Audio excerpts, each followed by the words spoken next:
Hi everyone, today we're just doing a quick read through of a recent blog post of mine. I don't put blogs out often, in fact I would like to do them a bit more often, but doing them on video also makes them a bit more accessible for people that don't like to read. So this current one is going into a bit more detail about my decision to start doing a biomedical sciences degree, which is something I recently mentioned on the main channel. So, pursuing a biomedical sciences degree, I made a significant decision over the last couple of months to start pursuing a formal education in the biomedical sciences. It's not something I'm doing on an impulse or whim, rather it's an idea that's repeatedly gnawed at me as years have gone by. I was born with a series of genetic abnormalities, mostly hematological, and over the years I've been exposed to conditions, acute and chronic, that are either unexplained in the medical literature or where so little research has been done that I am perhaps the only container of knowledge and experience with the capacity to share. Dealing with these issues has been detrimental to my primary area of work simply from the loss of time, and it pains me that without officiating my experience to society, then it may all add up to no quantifiable or purposeful benefit in my professional life. In pursuing an excellence in biomedical sciences, I will learn to understand myself and improve the self-study,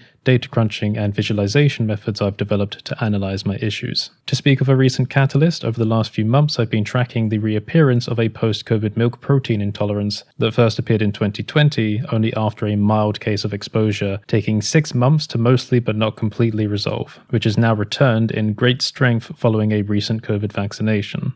I was originally hesitant to consider or mention the vaccine link when observing and sharing data about the episode with close friends or select members of my audience. This hesitation is born from an understanding of the sheer volume of misinformation surrounding the function and use of vaccines, which, as someone with a suppressed immune system, I fully understand are an essential component of modern healthcare, perhaps the closest thing to magic that we collectively take for granted. However, in a recent conversation with a local general practitioner, I mentioned the timeline of events and how the most recent vaccinations seemed very causal, and they were immediately keen to inform me of a series of post-COVID trials they had participated in running. They discussed the use of high antihistamine doses to measure the effect on post-COVID symptoms. Sadly, they make no difference for me, but also noted that the trial acknowledged the existence of what they coined as COVID echoes. It is recognized, they stated, that difficult to diagnose symptoms presenting from an original COVID exposure are sometimes seen to return post-vaccination, hence the echo.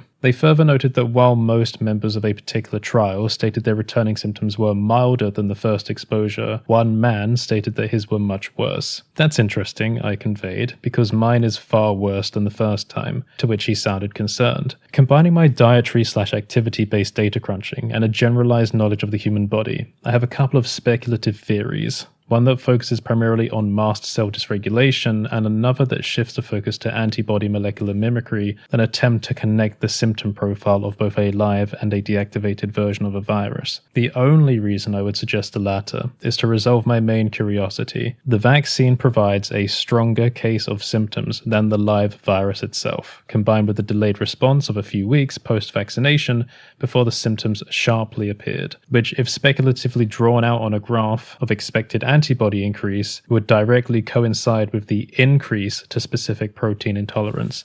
But of course, it's important to note that correlation does not necessarily imply causation, and as such, this is where the limit of my knowledge lies. With personal data tracking, I can find potential patterns that may or may not have already been identified in medical literature, but I lack the formal and complete understanding of the biochemical interplay between immune function, cell biology, hepatic clearance, diet, and general virology to know if any of my theories have any shred of validity. I have the space and studio environment ready to receive equipment and help me gather more useful biological metrics to measure these conditions through hematology and histology, but I lack the correct knowledge to make the most out of the endeavor. I also have the 3D design and fabrication skills to create new tools from scratch, but I lack an overall direction. These limits make me less capable at discovering answers, and the only realistic way to accredit a proper understanding of human biology is via the slow and certain paper route of formal education, certification, diploma, degree, and onwards. Personal investigations alone are not the only reason to pursue the degree. I'm also keen on opening freelance 3D visualization services for medical and science-related clients in the future, and deepening my education will offer an opportunity to develop new workflow tools/resources and visual styles that will be essential for the service service. Finally, I'm a prolific data hoarder when it comes to personal issue tracking. This means I have minute-by-minute descriptions of uncommon conditions and events, everything from hemiplegic migraines and corneal neuralgia to vestibular migraine, BPPV, PPPD, and much more. Though the count keeps changing, I believe there are a few 100,000 words worth of notes and spreadsheets packed with data, but nowhere to put them. I have, at multiple times, thought about ways to format and present the data online, in case it becomes of future interest to medical researchers. However, without an official reason to do so, it would look strange having personal medical reports being randomly shared by a YouTuber